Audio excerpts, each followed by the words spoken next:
I'm sure you've heard that Donald Trump has been indicted, making him the first current or former president in the history of the United States of America to be criminally charged. Big stuff.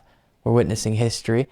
Now, because this news has been everywhere, and I'm sure you've been watching, hearing things all day about it, instead of diving into the nitty-gritty of that bit of the news, I want to jump right into at the top of today's show, the meltdown by Trump, Trump's response to this news, and we'll get to that in just a second. But just quickly before, here's this, the news breaking initially on CNN.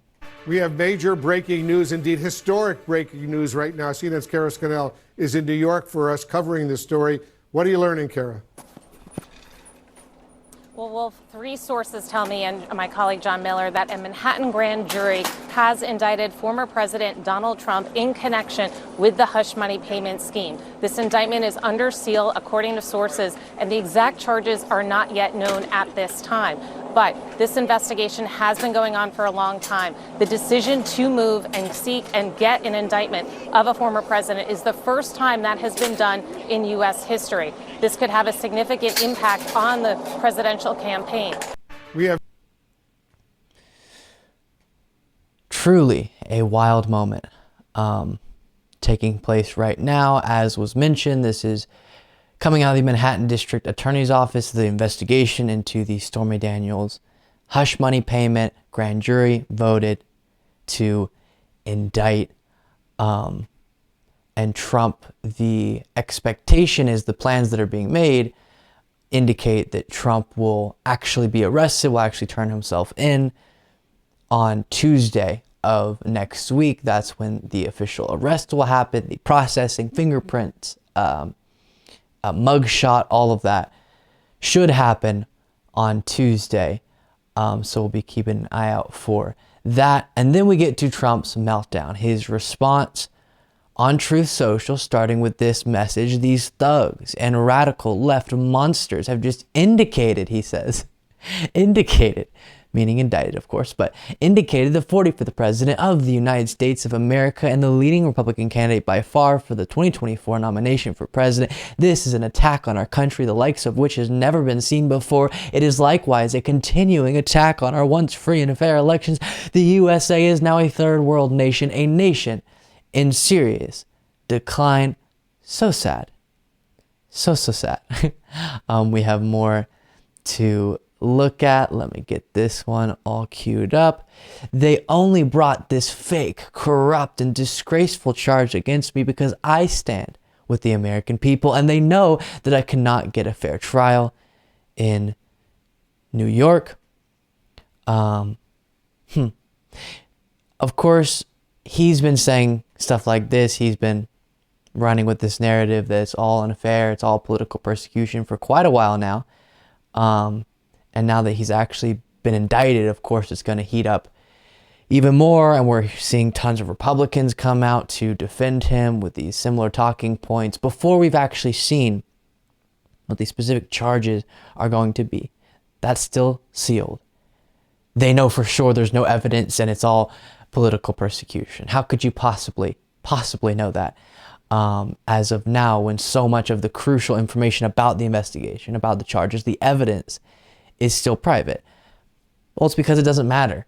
And we've talked about this a good bit over the course of the last few days. It really does whittle down to, and we have more to look at, but for a lot of those defending Trump, it's because it's Trump. That's it. The only reason they don't want him to be investigated and now prosecuted is because it's him. It's not the line they use of, it's because it's a former president and a presidential candidate, because you know they would be down with Biden being prosecuted. It's not because they know there's not evidence, because like I said, we don't have enough information about the even specifics of the charges yet to make any determination on that front. And what we know publicly already about this particular case indicates there could be a case there for sure, a strong case. But again, a lot is yet to be known. And so it really is just because it's Trump, this shouldn't be happening. And because it is, we have to come up with something to argue against it. Political persecution, political persecution. George Soros, as they'll repeat a bunch of times. And it's rather disingenuous from the Law and Order Party. Now, and then I promise we'll get into more of these messages, but one thing I'll say once again is I recognize this is the least significant case when you look at all the investigations into Trump. Of course, so important and more significant that he's held accountable for his attempts to overturn the 2020 election results, and pressuring election officials in Georgia and all of that. But does that mean he shouldn't be held accountable for other smaller violations of the law? No, of course not. Okay. Here's more of his rants. And by the way, I can't possibly show you everything he's been doing on his Truth Social account because it's been constant since this news broke. But here's just a little more.